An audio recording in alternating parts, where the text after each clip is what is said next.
मुझे क्यों इससे इत्तेफाक करने की जरूरत? मैं आप, अपना सबूत, अपना जवाब हूं, एक गैंडा सिफत इंसान। प्रोफेसर बागी एक ऐसा इंसान जिसने बहुत जदोजहद की, आला तालीम याफ्ता इंसान, बाहर के मुमालिक में तदरीस के शोबे से वाबस्ता रहने वाला, बहुत ही काबिल शख्स, किताबों से प्यार करने वाला, हिस्ट्री और फलसफे को समझने वाला इंसान, प्रोफेसर आबद फारूक उर्फ बागी। मुझे अपना एक शेर याद आ गया ऐसे, अरे वाह, दिल के स्टेशन पे गोया थम गई, दिल के स्टेशन पे गोया थम गई, हासिल और ला हासिली की गाड़ियां। जो बहुत बड़ी सोच का हामिल था। दुनिया में ऐसी सोच और ख्यालात बहुत कम लोगों के होते हैं जो कि बहुत हसास तबीयत के भी होते हैं, लेकिन पाकिस्तान ने इस नगीने को खो दिया जिसकी वैल्यू पाकिस्तान में सिफर थी, जिसका अंदाजा इस बात से लगाएं कि कॉमेडियंस की वैल्यू ज्यादा, जबकि प्रोफेसर बागी एक पढ़ा लिखा इंटेलेक्चुअल पर्सन, लेकिन उसकी वैल्यू कम थी, जो गुर्बत की चक्की में ऐसा पिसा जिसने ना सिर्फ खुद की ख्वाहिशात को कुर्बान किया बल्कि बीवी बच्चों के लिए भी कुछ नहीं कर सका। आज प्रोफेसर बागी हम में नहीं, लेकिन उसकी औलाद और बेवा इस बेहिस दुनिया में अकेले जिंदगी गुजारने पर मजबूर हैं, जो अभी तक इस गम से बाहर नहीं निकल सके।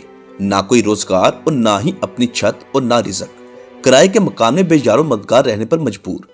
आज की इस वीडियो में प्रोफेसर बागी के फनी सफर और जाती जिंदगी के मुतालिक आपको बताया जाएगा। प्रोफेसर बागी को बागी क्यों कहा जाता था? 1970 को लाहौर के इलाके कृष्ण नगर में आंख खोलने वाला एक आम सा लड़का, जिसने इब्तदाई तालीम करीबी सरकारी स्कूल से हासिल की, फिर गवर्नमेंट कॉलेज लाहौर से बीए पास किया। इसी दौरान बैंकॉक और हिंदुस्तान का सफर भी किया, फिर गवर्नमेंट कॉलेज से सियासियात में एमए किया, और इसी दौरान शहजाद अहमद जो के शायर थे उनसे दोस्ती हो गई और यूं खुद भी शायरी की तरफ आ गए और बहुत सारे शेर कहे। एमए करने के बाद डीजीपीआर के महकमे में बतौर असिस्टेंट डायरेक्टर जॉब भी शुरू कर दी और उस दौर में 2 साल वजीर आला पंजाब शहबाज शरीफ के पर्सनल सेक्रेटरी के तौर पर भी काम करते रहे। प्रोफेसर बागी का ज्यादा वक्त मुतालिया, सकाफत और उर्दू अदब की महफिलों में गुजरता। अशफाक अहमद और अहमद नदीम कासमी समेत मुनीर नियाजी की भी सोबत हासिल रही। आबद फारूक एक बागी तबीयत के मालिक थे। सरकारी नौकर रहना उनके बस की बात नहीं थी। जॉब से इस्तीफा दिया और मस्कत चले गए। मस्कत के कॉलेज में अंग्रेजी पढ़ाते रहे, फिर ओमान की बेहतरीन यूनिवर्सिटी जिसका नाम था काबूस यूनिवर्सिटी, वहां बतौर प्रोफेसर पढ़ाना शुरू कर दिया। 20 साल अबू धाबी, दुबई, अमान और मस्कत में बतौर उस्ताद पढ़ाने के बाद वापस वतन पाकिस्तान आ गए और यहाँ आकर शादी के बंधन में बंध गए। इसी दौरान मशहूर शायर जॉन एलिया, मुनीर नियाजी और जावेद अख्तर के साथ भी मरासम कायम रहे। उनकी सोहबत हासिल रही। वो जब भी मिडिल ईस्ट जाते तो आबद फारूक का घर ही उनकी आरामगाह हुआ करती थी। प्रोफेसर बागी ने पाकिस्तान आकर लम्स, यूसीपी और फास्ट यूनिवर्सिटी में पढ़ाना शुरू कर दिया और इसी जमाने में अखबार में कॉलम भी लिखने शुरू कर दिए। आफ्ताब इकबाल और आबद फारूक दोनों की 40 साल पुरानी दोस्ती थी। दोनों लाहौर यूनिवर्सिटी में पढ़ते थे। आफ्ताब इकबाल के प्रोग्राम खबरनाक को ज्वाइन कर लिया। तबीयत में काफी सख्ती थी, जिस वजह से प्रोफेसर बागी का नाम दिया गया और इसी नाम से पूरी दुनिया में शोहरत हासिल हुई। फिर आफ्ताब इकबाल के साथ वाबस्ता रहे। उनके प्रोग्राम के अहम रुकन भी बन गए। कई बार अलग भी हुए, लेकिन दोबारा आफ्ताब इकबाल की महफिल ही आखिरी ठिकाना साबित हुई। प्रोफेसर बागी बहुत बड़ी और गहरी सोच के इंसान थे। शादी से पहले मुआशी तौर पर कोई भी परेशानी नहीं थी, लेकिन शादी के बाद फाइनेंशियली इशू पैदा होने शुरू हो गए। आफ्ताब इकबाल के प्रोग्राम में मौजूद दीगर कॉमेडियंस की निस्बत प्रोफेसर बागी को कम मुआवजा दिया जाता था। जिन्हें देखिए वो बैठे हैं किधर यार शेर तो सुने ना भाई साहब, पहले देना जरा। पहला दिन पीछे 9 साल भी हैं। अच्छा, जब तुम अभी पंगूड़े में थे ना, तो उस वक्त भी मैं आफ्ताब इकबाल के साथ था। अच्छा ठीक है। इस बात का उसे हमेशा दुख रहा क्योंकि वो फलसफे, उर्दू अदब और हिस्ट्री से मोहब्बत करने वाला इंसान था जो आला तालीम याफ्ता भी था। लेकिन इसके बरक्स एक आम कॉमेडियन जो जुगते और हंसी मजाक करते थे, उनको लाखों रुपए मुआवजा दिया जाता था, जबकि प्रोफेसर बागी का मुआवजा हजारों में था। शादी के बाद 3 बच्चे पैदा हुए, जिनमें एक बेटी और 2 बेटे। बेटी 11 साल की, जबकि बड़ा बेटा 8 साल का और छोटा बेटा 5 साल का। बच्चों को अच्छा माहौल देने और तालीम की खातिर पीआईए सोसाइटी जोहर टाउन लाहौर में घर किराए पर लिया ताकि बच्चों को अच्छा माहौल दिया जा सके। खुद की इस्तात के मुताबिक अच्छे स्कूलों में दाखिल भी करवाया। प्रोफेसर बागी शूटिंग में मसरूफियात के बाइस दीगर कोई भी काम नहीं कर सकता था और आफ्ताब इकबाल का शो ही उसका वाहिद जरिया रोजगार था। प्रोफेसर बागी अपने बच्चों के लिए बहुत कुछ करना चाहता था, लेकिन नहीं कर पा रहा था। उसको इस बात का दुख भी था और मलाल भी कि जो अहमियत उसे मिलनी चाहिए थी वो नहीं मिल पा रही थी, लेकिन फिर भी अपने बीवी बच्चों के साथ हंसी खुशी जिंदगी गुजार रहा था। फिर प्रोफेसर बागी ने अपना यूट्यूब चैनल भी खोला ताकि आमदन में इजाफा हो सके। फिक्रे रोजगार, टेंशन और डिप्रेशन की वजह से ब्लड प्रेशर के मरीज भी बन चुके थे।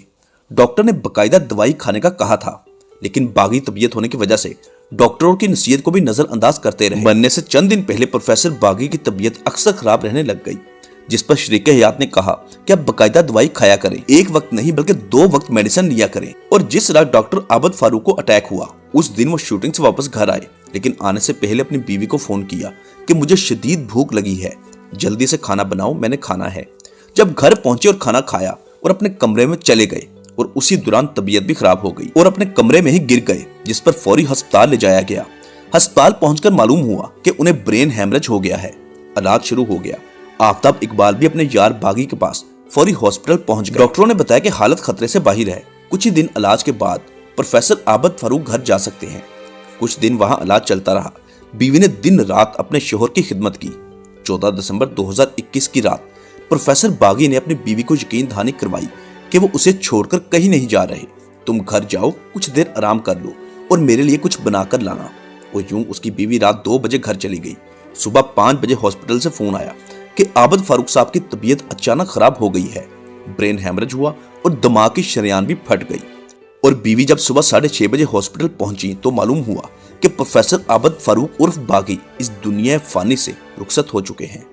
इस खबर ने सबको हिलाकर रख दिया। शोबिस हलकों में भी ये बात जंगल में आग की तरह फैल गई, क्योंकि वो पहले से काफी बेहतर हो चुके थे, लेकिन अचानक मौत के फरिश्ते ने दस्तक दी और सफरे आखिरत पर रवाना कर दिया। प्रोफेसर बागी का जनाजा उसी दिन अदा कर दिया गया, जिसमें शोबिस से वाबस्ता बहुत बड़ी तादाद में लोगों ने शिरकत की। आहों और सिसकियों के साथ सुपुर्दे खाक कर दिया गया। पीछे रह गए उसके बीवी और बच्चे, जो आज तक इस सदमे से नहीं निकल सके। आफ्ताब इकबाल ने बागी के बच्चों के तमाम तालीमी अखराजात उठा लिए। उनकी पढ़ाई लिखाई स्कूल कॉलेज से लेकर यूनिवर्सिटी तक तमाम मामलात को आफ्ताब इकबाल साहब ने अपने जिम्मे ले लिया, जो कि बहुत बड़ी बात है। लेकिन सिर्फ पढ़ाई से पेट नहीं भरता। बच्चे यतीम हो चुके हैं। बेवा जो कि एक घरेलू खातून थी, जिसने कभी घर से बाहर अकेले पांव भी नहीं रखा, आज वो बेजारो मददगार अपने बच्चों के साथ घर में बैठी हैं। घर भी किराए पर है। प्रोफेसर बागी की फैमिली जरूरियात जिंदगी की तमाम बुनियादी सहूलियात से महरूम किसी अल्लाह के नेक बंदे के इंतजार में है, लेकिन इसके बावजूद मीडिया पर आकर किसी के सामने हाथ नहीं फैलाया और ना मजबूरियां बयान की, क्योंकि बागी की बेवा भी उसी की तरह एक गैरतमंद खातून है जो किसी के आगे हाथ नहीं फैला सकती। लेकिन पेट की आग ऐसी आग है जो इंसान को दरिंदा बनने पर भी मजबूर कर देती है।